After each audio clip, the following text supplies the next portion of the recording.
Gugong. This is a game published by TMG. It is set in 16th century China. Players will take on the role of officials that are trying to further their political career, but this is a time in which, strangely, bribes are frowned upon. So what are you going to do to really make friends and to acquire advantages? Well, you're going to exchange gifts, which of course is bribes by another name.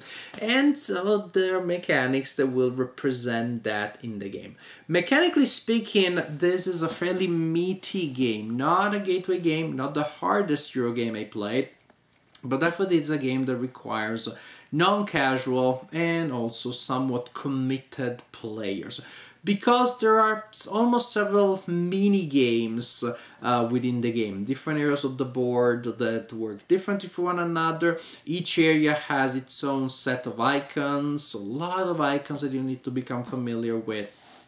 But on the plus side, pleasant surprise, well, this is a game that takes a while to teach and to learn, and after you teach the rules to your fellow players, they will look a little bit dizzy and confused. And yet, right after playing the game, things started clicking really, really fast. There are games that take a while to teach, and then it's a while before the players really feel comfortable. It took us a while to teach and to learn the game, but halfway through the first term, everybody was playing competently, seeing what they wanted to do, seeing what they needed to do to get that resource, and what they need to do to get the resource that gives you that resource, etc., etc. Everything just clicked very, very intuitively. And so when that happens, now you're playing a pretty complex, pretty deep game with a million of different options, a lot of things to consider. And you're doing it again. The learning curve is a little bit steep, but then gameplay is just so smooth. Now, without further ado, why don't I tell you about Gugong a little more in detail and how it plays.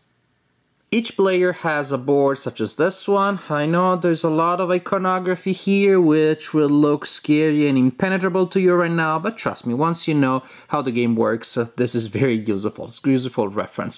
What you need to know right now is that these cubes represent servants. They are probably the most important currency in the game. You start with 6 servants in your active pool, so you can spend them to perform actions, and you have 6 more in your supply. During the game you will spend servants, they will go to your supply, and then you will want to use actions to move servants from your supply to your pool, so you can use them again.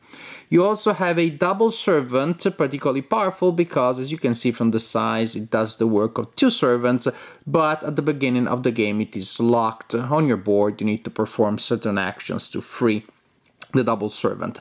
You have 3 ships that you will use for certain actions, and then, very important, you have a hand of 4 cards, and these are the core engine of the game. These cards all have a numerical value here on top, and then they have an advantage printed at the bottom. The advantage may be an action, that is, by playing this card you get to activate an area on the board and to use that action. For example, if I play this card, and we'll see how you play them later, I can activate the Great Wall area of the board. Here I can activate the Intrigue area and perform the Intrigue action. Some cards will simply give me servants from my supply into my pool, hooray, and some cards don't have anything here because they have a good number, they have a high number. High numbers tend to be better. During the game, you will play cards from your hand, you will place them on the board, exchanging them with cards that already are on the board. So, and trust me for now. So, for example, I play this one and I exchange with this card here that was on the board. Very important, after I exchange a card, the one that I pick up from the board goes here face down in my discard pile. That means during the game, during the turn, I will exchange my cards and I will get cards that will go to form my hand for the next turn. And this is a very interesting sequencing of things here, as you're doing things now and you want to figure out how to do them, and you're also basically preparing, building your hand for the next turn. But now, let's take a look at the board. This is the board of the game. Large, beautiful, glorious even, I would say. But definitely also a little bit daunting the first time you look at it. Don't worry, I'm here to make things a little easier for you.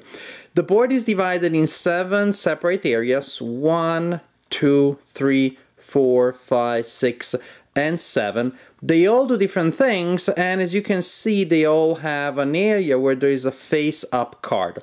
The core idea of the game is that during your turn, you will take a card from your hand and you will place it on the board, exchanging your card for the one that is there. And after you do that, you get to activate the action printed on the card. If there's an action, or in any case, you gain the benefit, and or also the action of the area in which you played it. So for example, if I'm there, I can do the Emperor action and the Intrigue action. If I play that card here in the Emperor area, then I get to perform the Emperor action twice, and so on and so forth. Now, when you exchange a card on the board, if the value of the card that you exchange is higher than the numerical value of the card that you're exchanging it, well, you just do it. As simple as that. Exchange it, put this in your discard pile, which will be your next hand, and perform the 2 actions. If, however, you want to exchange your card with a card that has a higher value or the same value, then you have to pay a penalty. You may choose to pay 2 servants, and then you're able to pretty much ignore the numerical value and still do it. Or you may choose to discard another card from hand to be able to do that one. Or if you don't have resources or you don't want to spend them, then you can simply exchange an equal or lower card with a higher one and you do not perform any actions with that card. So this is pretty much the general idea. Now probably you want to know what those actions are and how you activate them and what you do with them. Something else that is interesting and important is that each action pretty much has 2 versions. There are 2 versions of each action. A basic, quote-unquote, normal version, and then another version that is a little more expensive in terms of how much you have to spend to take that action, but also more valuable. This area here is the travel action. Each player has a token representing a traveler. At the beginning of the game, the traveler is not on any of these locations. Each location, as you can see, has a token that is placed there randomly. There is a large supply, and each token will give you a different advantage. Now, when you exchange your cards with an action there, with a card there, and you get to activate that area, or you activate it simply because you played a card with a travel action somewhere else. In any case, when you get to activate this area and to perform the travel action, you may choose to move your traveler by 1 space, or to spend 2 servants and to move your traveler by 2 spaces. Now, each time the traveler reaches a space, the traveler collects the token that you see here. That means that by moving twice, you get to collect 2 tokens. You don't go it's not just that you go further. The first time that you play this action, you simply get to put your traveler on the board wherever you like. And right now, this area looks pretty good because I get to collect this token that gives me 2 victory points. I like that. I like victory points. The general idea, by the way, is that you are performing actions to collect, well, victory points. And then I decide to spend 2 servants, so I get to move again. I also take this token that gives me 1 cube right away. But wait, there's more. You collect these travel tokens and then you can later exchange them for different types of advantages. 2 of those travel tokens you can exchange for a servant, 4 for 2 victory points, and 6 for a jade. And as you can imagine, jades are good. They will give you victory points. When you move your traveler, simply you move it through any number of empty areas until you reach one that has a token. So it's never, even if you're adjacent to empty areas, then that is never wasted. You're always gonna get something. And that's how the travel area pretty much works. The jade area, the jade mine right here, right below the travel area, when we exchange a card in the jade area, we get the possibility, the opportunity to buy jade. And simply, these are the costs. You can buy jades from here for 2 servants, 1 jade for 3 servants here, 1 jade for 4, and always a jade from here for 5. So, well, I guess you guessed it. As long as there are cheaper ones, you want to buy these first, and then as they get depleted, then the cost to acquire jades gets higher and higher. At the end of the game, there will be points for collecting jades, and here your trusty player aid also tells you at the end of the game, this is how many jades you have, and this is how many points you score accordingly. 5 jades, it's pretty good, 15 points. The Great Wall next to the jade mine. When you perform the action, when you exchange a card there, or again you trigger it with that icon, I've applied that card here, and now I can get to perform the wall action twice, for example. I can choose between the regular and improved version. For one action, I can simply place one of my cubes there, and you place cubes starting from left and going here. There is a number of cubes that need to go on the wall, and that depends on number of players. Also, the board is double-sided. This is the side for 2 or 3 players, from 1 to 3 players actually. So for one action, I place a cube there. If I spend a cube or remove it from my board, then I get to place 2 other cubes there. And then suppose that another player does this. Oh, and we are 2 players. Now we reach the number of cubes that it takes with 2 players to score the wall. When somebody reaches that number, the player that has majority there gets to remove their cubes. All the remaining ones are there. As you can see here, they get to score 3 points and to move their envoy by 1 space. We'll see what the envoy does. Also, they get to use intrigues. Basically, there is another area of the board where you accumulate intrigue points, and when the wall scores, if you are one of the players on the wall, you get to spend those points to buy different types of advantages. And since we are to it, why don't we have a look at the intrigue area, which is this one. Each player has a token that goes in the intrigue area, starting from this side of the track here, and by exchanging cards here, you activate that area. And then the regular action is you move your intrigue marker by 1 space on this track. Also, if you're the first player in a turn to do so, you get this marker here, which is a reminder that you will become the first player next turn.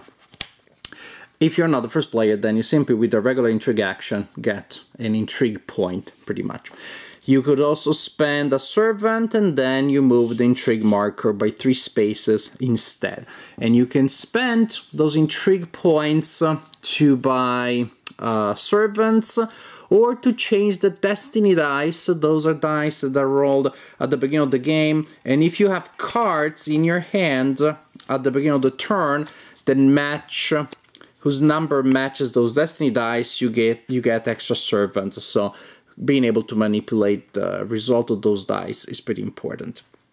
You may also spend 7 intrigue points to buy a jade. Important, the intrigue marker is also the tiebreaker for the wall. If we're scoring the wall and there's a tie there, then the player that is higher in intrigue wins that.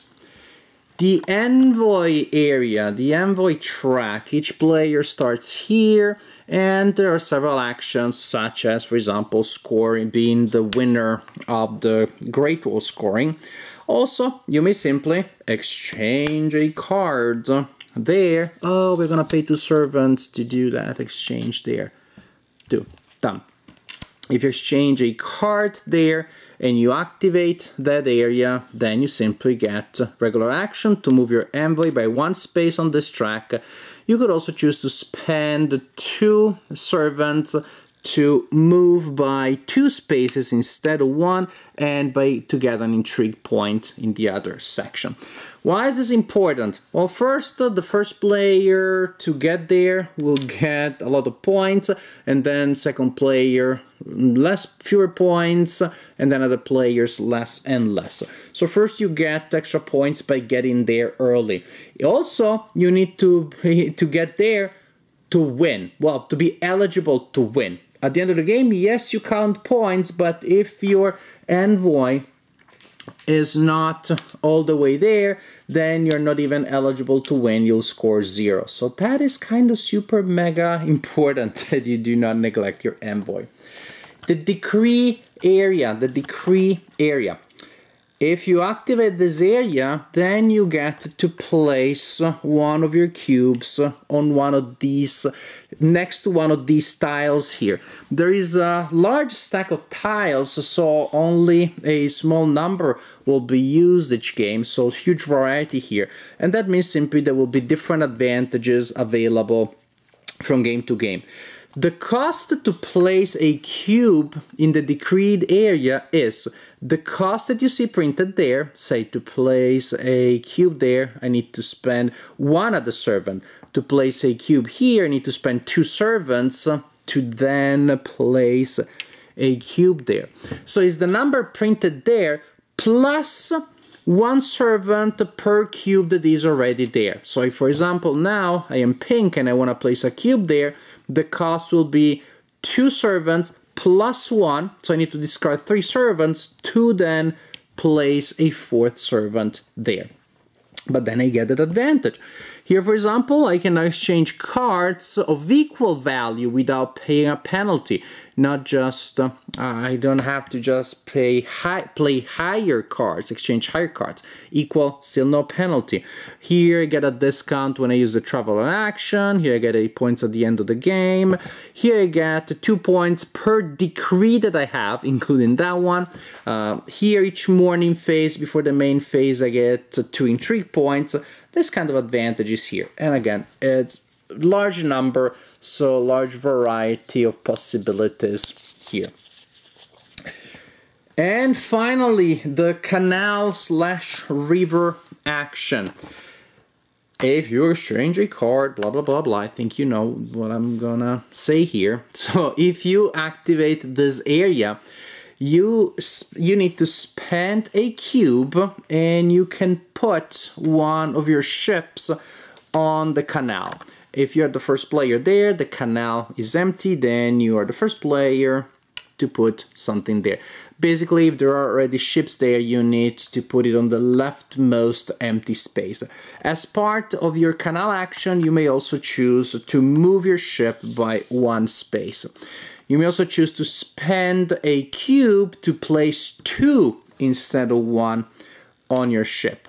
Basically, when your ship is full, it has 3 people, and it reaches a space where there is an advantage that you want, you can take that advantage and you remove the ship, they reach their destination, they completed their mission. In this case, for example, you get a card, an action card from the deck, which means you will have an extra card for the rest of the game. Very good. Here you get to unlock the double servant, the first station you get for victory points. So basically, you get those victory points, but you are spending these servants. This is pretty much the general idea. You will play exchanging cards and activating actions and trying to score as many points as you can. And don't forget, you need to get your envoy there. At the and between turns, you will roll those dice again. If, for example, at the beginning of my turn, those are the destined dice. At the beginning of my turn, in my hand, I have 2 6s. Then I get 2 servants because they match that. The game lasts 4 days. Each day you also get a number of servants plus servants from cards that match those numbers. But again, those numbers are rolled each turn. They may be changed based on the intrigue action. So you'll get default servants, servants because of matches. They are servants from other things, for example, from decrees that will give you an extra servant each morning. So you continue that little routine. Oh, at night also the ships on the river move by one space automatically. But there's just little details. I think you get the gist here. Exchange your cards, activate actions, collect resources, make sure you always have servants to spend, collect as many points as you can, and at the end of the game, if you're eligible to win, then among the players that are eligible to win, the player with the highest total wins the game. I want to make sure that my message is not lost in nuance, so I'll say it. Gugong is one of the best Euro games that I played in a long time. It may just be in my top 10 Euro games. It is that good, or at least I loved it that much, and everybody in my group was in awe. We play a lot of good games, even excellent games. This is just a little more excellent than a lot of other stuff that I play. There are just so many good things about it. Nothing else, let's start from easy peasy. The production, the games looks great, and production-wise, the production is extremely functional. You never have a time in which you're fumbling with things that are annoying, the board is too small, this area is not where it should be. Everything is laid out so intuitively. Even the cards, they have the main effect at the bottom, and then they have a small icon here in the top left corner reminding you what it does. Is that redundant? No, is that you know what's there even as you're fanning the cards and you don't actually see the bottom. When we noticed that, we knew that this game had been produced with love and actually with the actual needs of a gamer in mind. As for gameplay, there's just so much good stuff going on. The mechanism of exchanging gifts, exchanging cards, this card placement alone is virtually genius. I hadn't seen it before, and it just creates all sorts of challenges. Of course, the best thing is I want to exchange a card and trigger an action without having to spend extra resources. Those servants are valuable, don't waste them. And so I have a 4, I like an action which is 3 or less. Unless I bought a decree and now I can perform that action with 4 or less. Or unless there is another effect that lets me exchange cards and things like that. But generally speaking, that's the idea. That means that every turn there's only a number of cards that are available that I can do without spending too much. But then as the game goes around and the players will exchange cards, again, there may be other windows of opportunity. So you will always be able to do something, almost always. I think I saw only one player one time exchanging a card without doing anything. You're almost never going to skip your turn. And maybe the action is not the one that you exactly wanted, but you still play around with that. But of course, the really fun of the game is precisely to turn necessity into an opportunity, to figure out what are the windows of opportunity that you have right now and to exploit them to further your interest, and when it is the time to, yes, whatever, spend some resources and make that and take that action which really matters. So, but as you do so, and that's the thing, as you do so, of course, your hand of cards changes because you are playing cards that are higher values and getting cards of lower value. The way in which this happens so organically, in which there is an ebb and flow of things, as you're powerful now, but then you slow down a little as an opponent that had lower cards and now is using higher cards. This shifting of the tides is just so natural. You don't have to worry about it. You don't have to implement a rule. Exchange cards, and this turn will be stronger, next turn you'll have a tougher time, etc, etc, etc. So plenty of opportunities, plenty of challenges, and it just happens so organically. It's just so great. And again, of course, the problem is, or the challenge, the fun is, what the heck am I going to do? I love games that give me a lot of things to potentially do and don't give me nearly enough resources to do them all, because that is where the dilemma, of course, the fun dilemma of strategy comes from. And that is, of course, whoa, so many things. I could go on the Canal and get that extra car, get the super servant, super awesome. Meanwhile, somebody's scoring a ton of points on the on the wall, and through the intrigues they're getting more servants, so they go strong. Ooh, those tokens, those travel tokens, I like the traveling section of the board a lot. I think I'm the one that uses it the most, because it's fun just to travel around and to get different tokens. It doesn't feel stale or too mathematical, and there's some really good stuff there. Then you trade those tokens with other things, just great. And as you're doing all these fun things, oh, the envoy, of course, I want to be eligible to win. So that is always in the back of your mind. And you're thinking, that's great. You know what? I'm just going to worry about nothing and get down with that. I put the envoy there by the emperor. I don't have to worry. I also scroll out of points. But then later in the game, you'll have those actions with the emperor things, and they're wasted. Oh, they give you a point. When you take the emperor action, the envoy action, right here at the top, you get a point instead of advancing. But it's probably not the best way of doing things. If you can always do good stuff in the emperor action within other things, between other things, instead of using those actions kind of in a wasted way at the end of the game, that's better. So you want to be done with the envoy thing, piece of art, but then you're wasting actions later. You are pacing yourself and doing it when there's nothing else to do, but then you don't want to be behind and you don't want to lose the game because of that. So many different things to do. Jade is great, but of course the cheapest ones are gonna deplete soon. The travel tokens similarly. And here we get to something very important. It's not a game where you get to attack each other, but because resources are limited, you do get to get in each other's way quite a bit. If you see something that somebody else will want, then you get it early, then you're gonna create a problem for other people. There's a decree that is particularly desirable. Go and take it, now you're increasing the cost for other people. And as you do that and you, haha, it's fun, somebody else has created a strong majority on the wall, and somebody else has taken good travel tokens, and somebody else has bought jade, and etc, etc, etc. So this is the fun. Everybody's going to do it to someone else, and this one is going to make things harder for someone else, and everybody's gonna have to face the challenge of resources depleting, prices getting higher and higher, and opportunities getting reduced, as in fact everybody's struggling and fighting for the same things. These are things that you've seen in a ton of other games. If I buy earlier, then you are gonna have a problem. If I buy something, you're not gonna have it.